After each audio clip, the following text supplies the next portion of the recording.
ನಮಸ್ಕಾರ. ಕನ್ನಡದ ವಾಹಿನಿ ವಿಸ್ಮಯವಾಣಿ ಯೂಟ್ಯೂಬ್ ಚಾನೆಲ್ಗೆ ತಮ್ಮೆಲ್ಲರಿಗೂ ಸ್ವಾಗತ. ವರದಿ ಓದುತ್ತಿರುವುದು ವಿದುಷಿ ಸ್ವಾತಿ ಪಿ ಭರದ್ವಾಜ್. ನೀರಿದ್ದರೆ ನಾಳೆ ವಾಟರ್ ಈಸ್ ಫ್ಯೂಚರ್ ಯೋಜನೆಗೆ ಇಂದು ಚಾಲನೆ ದೊರೆಯಿತು. ಸಣ್ಣ ನೀರಾವರಿ ಸಚಿವ ಎನ್ಎಸ್ ಬೋಸರಾಜು ಅವರು ಬರುವ ಡಿಸೆಂಬರ್ ವೇಳೆಗೆ 41,849 ಕೆರೆಗಳ ಒತ್ತುವರಿ ತೆರವುಗೊಳಿಸಿ ನೀರು ತುಂಬಿಸುವ ಕೆಲಸ ಪೂರ್ಣಗೊಳಿಸಲಾಗುತ್ತದೆ ಎಂದು ತಿಳಿಸಿದರು. ರಾಜ್ಯದಲ್ಲಿ 60% ಕೃಷಿ ಕೊಳವೆ ಬಾವಿ ಆಧಾರಿತವಾಗಿದ್ದು ಅಂತರ್ಜಲ ವೃದ್ಧಿಗೆ ಸರ್ಕಾರದಿಂದ ವಿಶೇಷ ಆದ್ಯತೆ ನೀಡಲಾಗಿದೆ. ಕಾರ್ಯಕ್ರಮದಲ್ಲಿ ಮುಖ್ಯಮಂತ್ರಿ ಸಿದ್ದರಾಮಯ್ಯ, ಉಪಮುಖ್ಯಮಂತ್ರಿ ಡಿಕೆ ಶಿವಕುಮಾರ್ ಹಾಗೂ ಮ್ಯಾಗಸೆ ಪುರಸ್ಕೃತ ರಾಜೇಂದ್ರ ಸಿಂಗ್ ಉಪಸ್ಥಿತರಿದ್ದರು. ಚನ್ನಗಿರಿ ತಾಲೂಕಿನಾದ್ಯಂತ ಇಂದು ಮುಂಜಾನೆ ಸುರಿದ ಭಾರೀ ಮಳೆಯಿಂದ ಹಳ್ಳಕೊಳ್ಳಗಳು ತುಂಬಿ ತುಳುಕುತ್ತಿವೆ. ದೋಣಿಹಳ್ಳಿ, ದಿಗ್ಗಿನಹಳ್ಳಿ, ಚಿಕ್ಕೋಳಿ ಕೆರೆ ಹಾಗೂ ಮಾವಿನಹಳ್ಳಿ ಕೆರೆಗಳು ಕೋಡಿ ಬಿದ್ದು ರೈತರಲ್ಲಿ ಮಂದಹಾಸ ಮೂಡಿಸಿದೆ. ಆದರೆ ಪಟ್ಟಣದಲ್ಲಿ ರಸ್ತೆಗಳು ಜಲಾವೃತವಾಗಿ ವಾಹನ ಸಂಚಾರ ಅಸ್ತವ್ಯಸ್ತಗೊಂಡಿದೆ. ಅಂಗಡಿಗಳೊಳಗೆ ನೀರು ನುಗ್ಗಿದೆ. ನಿನ್ನೆ ರಾತ್ರಿ ಸುರಿದ ಭಾರೀ ಮಳೆಯಿಂದ ಅರಸೀಕೆರೆ ಹೋಬಳಿಯ ಪುಣಬಘಟ್ಟ ಕೆರೆ ಕೋಡಿ ಬಿದ್ದು 200 ಎಕರೆಗೂ ಹೆಚ್ಚು ಬೆಳೆ ನಾಶವಾಗಿದೆ. ಕುರೆಮಾಗನಹಳ್ಳಿ, ತುಂಬಿಗೆರೆ, ಉಚ್ಚಂಗಿದುರ್ಗ ಗ್ರಾಮಗಳಲ್ಲಿ ನೀರು ಮನೆಮಠಗಳಿಗೆ ನುಗ್ಗಿ ಅಪಾರ ನಷ್ಟ ಉಂಟಾಗಿದೆ. ಉಚ್ಚಂಗಿದುರ್ಗ ಅರಸೀಕೆರೆ ರಸ್ತೆ ನೀರಿನಲ್ಲಿ ಮುಳುಗಿ ಸಂಚಾರ ಸ್ಥಗಿತಗೊಂಡಿತ್ತು.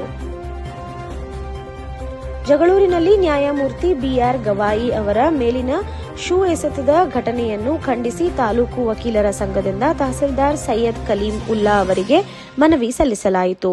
ವಕೀಲರು ಈ ಘಟನೆ ಸಂವಿಧಾನ ಮತ್ತು ಪ್ರಜಾಪ್ರಭುತ್ವ ಮೌಲ್ಯಗಳ ಮೇಲಿನ ದಾಳಿ ಎಂದು ಖಂಡಿಸಿದರು. ತಹಸೀಲ್ದಾರ್ ಮನವಿ ಸ್ವೀಕರಿಸಿ ಸರ್ಕಾರಕ್ಕೆ ರವಾನಿಸುವುದಾಗಿ ಭರವಸೆ ನೀಡಿದರು. ಹಾಸನಾಂಬ ದೇವಾಲಯದಲ್ಲಿ ಧರ್ಮದರ್ಶನ ವ್ಯವಸ್ಥೆಗಳನ್ನು ಪರಿಶೀಲಿಸಿದ ಸಚಿವ ಕೃಷ್ಣ ಬೈರೇಗೌಡರು ಕಂಟ್ರೋಲ್ ರೂಮಿನಲ್ಲಿ ಭದ್ರತಾ ವ್ಯವಸ್ಥೆ ಹಾಗೂ ದರ್ಶನಕ್ಕೆ ಸರದಿ ಸಾಲಿನಲ್ಲಿ ಭಕ್ತರಿಗೆ ಮಾಡಿರುವ ವ್ಯವಸ್ಥೆ ಕುರಿತು ಅಧಿಕಾರಿಗಳಿಂದ ಮಾಹಿತಿ ಪಡೆದರು. ಪೋಷಣಾ ಅಭಿಯಾನ ರಾಯಚೂರಿನಿಂದ ತಾಯಿ ಹಾಗೂ ಮಗು ಆರೋಗ್ಯವಾಗಿರಬೇಕು ಎಂಬ ಸಂದೇಶದೊಂದಿಗೆ ಕಾರ್ಯಕ್ರಮ ಯಶಸ್ವಿಯಾಗಿ ನೆರವೇರಿತು. ಈ ಸಂದರ್ಭದಲ್ಲಿ ಡಾ ನಾಗಲಕ್ಷ್ಮಿ ಚೌಧರಿ, ಕರ್ನಾಟಕ ರಾಜ್ಯ ಮಹಿಳಾ ಆಯೋಗದ ಅಧ್ಯಕ್ಷರು ಉಪಸ್ಥಿತರಿದ್ದರು. ಹರಿಹರ ನಗರಕ್ಕೆ ಆಗಮಿಸಿದ ಯುವ ಪರಿವರ್ತನಾ ಯಾತ್ರೆಗೆ ಜನಸಾಮಾನ್ಯರ ವೇದಿಕೆಯ ವತಿಯಿಂದ ಭವ್ಯ ಸ್ವಾಗತ ನೀಡಲಾಯಿತು. ಈ ಸಂದರ್ಭದಲ್ಲಿ ತಾಲೂಕು ಸಂಚಾಲಕ ಪಿಜೆ ಮಹಂತೇಶ್, ಸಂಘದ ಅಧ್ಯಕ್ಷ ಯಲ್ಲಪ್ಪ ಹೆಗಡೆ, ಅಭಿಗೌಡ್ರು ಹಾಗೂ ಸಂಘಟನೆಯ ಕಾರ್ಯಕರ್ತರು ಉಪಸ್ಥಿತರಿದ್ದರು. ಬೆಳಗಾವಿ ರಾಜಕೀಯದ ನಾಟಕ. ಚುನಾವಣೆ ಹತ್ತಿರವಾದಂತೆ ನಾಯಕರ ಪಕ್ಷಾಂತರ ಒಡಂಬಡಿಕೆಗಳು ಬಿರುಸು ಪಡೆಯುತ್ತಿವೆ. ಜನರ ಒಳಿತಿಗಿಂತಲೂ ನಾಯಕರ ಹಿತಾಸಕ್ತಿ, ಹುದ್ದೆ ಪಡೆದಾಡಕ್ಕೆ ಹೆಚ್ಚು ಪ್ರಾಮುಖ್ಯತೆ. ಜನರ ನಂಬಿಕೆ ಮೇಲೆ ನಡೆಯುವ ಈ ರಾಜಕೀಯ ಆಟದಲ್ಲಿ ಗೆಲ್ಲುವವರು ನಾಯಕರು, ಸೋಲುವವರು ಜನರು. ಮಾಜಿ ಮಹಾನಗರ ಪಾಲಿಕೆ ಸದಸ್ಯ ಎಸ್ ಬಸಪ್ಪನವರು ಮಾಜಿ ಸಚಿವ ಸಿಎಂ ಇಬ್ರಾಹಿಂ ಅವರೊಂದಿಗೆ ನಿಕಟ ಸಂಪರ್ಕ ಬೆಳೆಸಿದ್ದಾರೆಂದು ರಾಜಕೀಯ ವಲಯದಲ್ಲಿ ಚರ್ಚೆ ನಡೆಯುತ್ತಿದೆ.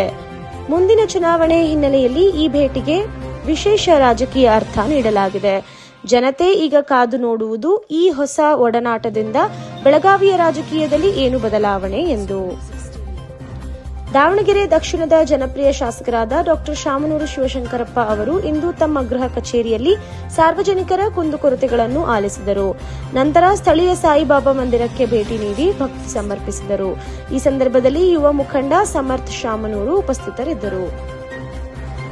ಶಿಡ್ಲಘಟ್ಟ ವಿಧಾನಸಭಾ ಕ್ಷೇತ್ರದ ಕಾಂಗ್ರೆಸ್ ಮುಖಂಡ ಅಂಜನಪ್ಪ ಪುಟ್ಟೂರ್ ಅವರು ಇಂದು ಮಾನ್ಯ ಆರೋಗ್ಯ ಸಚಿವ ದಿನೇಶ್ ಗುಂಡೂರಾವ್ ಅವರಿಗೆ ಹುಟ್ಟುಹಬ್ಬದ ಹಾರ್ದಿಕ ಶುಭಾಶಯಗಳನ್ನು ಕೋರಿದರು. ಈ ಸಂದರ್ಭದಲ್ಲಿ ಅವರು ಸಚಿವರ ಆರೋಗ್ಯ ಹಾಗೂ ದೀರ್ಘಾಯುಷ್ಯಕ್ಕಾಗಿ ಹಾರೈಸಿದರು. ಭಾರತದ ಸಂವಿಧಾನದ ಮೊದಲ ಪ್ರತಿಯನ್ನು ನಮ್ಮ ಮೈಸೂರು ನಗರದಲ್ಲಿ ಸಂರಕ್ಷಿಸಿ ಇಡಲಾಗಿದೆ ಎಂಬುದು ಪ್ರತಿಯೊಬ್ಬ ಭಾರತೀಯನಿಗೂ ಹೆಮ್ಮೆ ತರುವ ವಿಷಯ. ನಮ್ಮ ಸಂವಿಧಾನ ದೇಶದ ಆತ್ಮ, ಪ್ರಜಾಸತ್ತಾತ್ಮಕ ಭಾರತದ ನಿಲುವಂಗಡಿ. ಮೈಸೂರು ಸಂಸ್ಕೃತಿ ಮತ್ತು ಪರಂಪರೆಯ ಜೊತೆಗೆ ಈಗ ಸಂವಿಧಾನದ ಗೌರವದ ಸಂಕೇತವೂ ಆಗಿದೆ. ಉಪಮುಖ್ಯಮಂತ್ರಿ ಡಿಕೆ ಶಿವಕುಮಾರ್ ಅವರು ಇಂದು ಗ್ರೇಟರ್ ಬೆಂಗಳೂರು ಪ್ರಾಧಿಕಾರದ ಸಭಾಂಗಣದಲ್ಲಿ ಮಾಧ್ಯಮಗಳಿಗೆ ಮಾತನಾಡಿದರು. ನಗರಾಭಿವೃದ್ಧಿ, ಮೂಲಸೌಕರ್ಯ ಹಾಗೂ ಸಾರ್ವಜನಿಕ ಸೌಲಭ್ಯಗಳ ಸುಧಾರಣೆ ಕುರಿತು ಚರ್ಚೆ ನಡೆಸಿದರು. ಜನರ ಸಹಕಾರದಿಂದ ಬೆಂಗಳೂರು ಅಭಿವೃದ್ಧಿ ತಮ್ಮ ಮೊದಲ ಆದ್ಯತೆ ಎಂದರು ಡಿಸಿಎಂ ಶಿವಕುಮಾರ್. ಇದು ಇಂದಿನ ವಿಶೇಷ. ನಿರಂತರ ಸುದ್ದಿಗಾಗಿ ನೋಡ್ತಾ ಇರಿ ವಿಸ್ಮಯವಾಣಿ. ಇದು ಕನ್ನಡಿಗರ ಧ್ವನಿ. ವರದಿ ಓದಿದವರು ವಿದುಷಿ ಸ್ವಾತಿ ಪಿ ಭರದ್ವಾಜ್.